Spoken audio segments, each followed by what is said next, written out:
लग्नाचे दागिने म्हणजे श्रीमंत पेशवाई दागिने, नाशिकचे सुप्रसिद्ध सराफ मयूर अलंकार सराफ। ताज्या बातम्यांसाठी नाशिक न्यूजच्या YouTube चॅनलला सबस्क्राईब करा आणि बेल आयकॉनला प्रेस करा।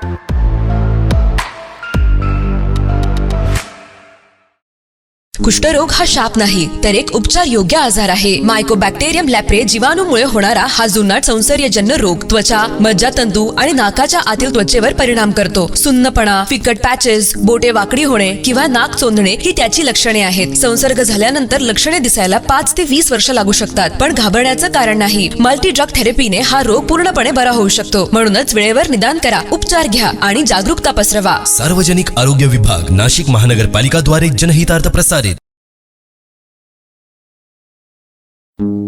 नाशिक महानगरपालिका द्वारा एक विशेष सूचना। नाशिक शहरातील थकबाकीदार मिळकत धारकांना कळविण्यात येते की 23 फेब्रुवारी ते 5 डिसेंबर 2024 या कालावधीतील थकीत मालमत्ता कर एक रकमी भरल्यास शास्तीतून 95% सूट मिळेल। मालमत्ता कर भरण्यासाठी सार्वजनिक सुट्टीच्या दिवशीही सर्व वसुली कार्यालये सुरू राहतील। नाशिक महानगरपालिकेच्या मालमत्ता कर विभागाद्वारे जनहितार्थ प्रसारित।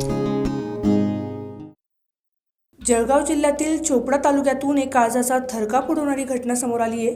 अकुलखेडा येथे एका विवाहित महिलेने आणि तिच्या प्रियकराने एकमेकांवर गोळ्या झाडून आत्महत्या केल्याची प्राथमिक माहिती समोर आली आहे। या संपूर्ण घडलेल्या प्रकाराबाबत पोलिसांनी याबद्दल अधिक माहिती दिली आहे।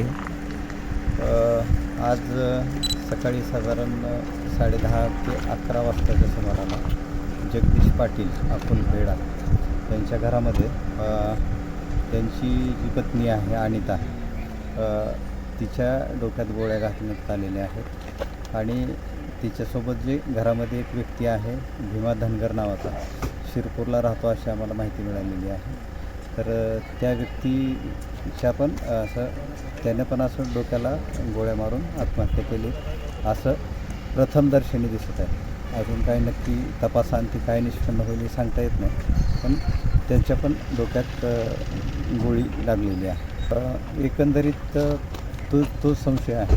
प्रेमसंबंध दोघांचे होते, एकमेकाच्या संपर्कात ते इंस्टाग्रामवरून आले असं जरा प्राथमिक तपासात दिसून येतं।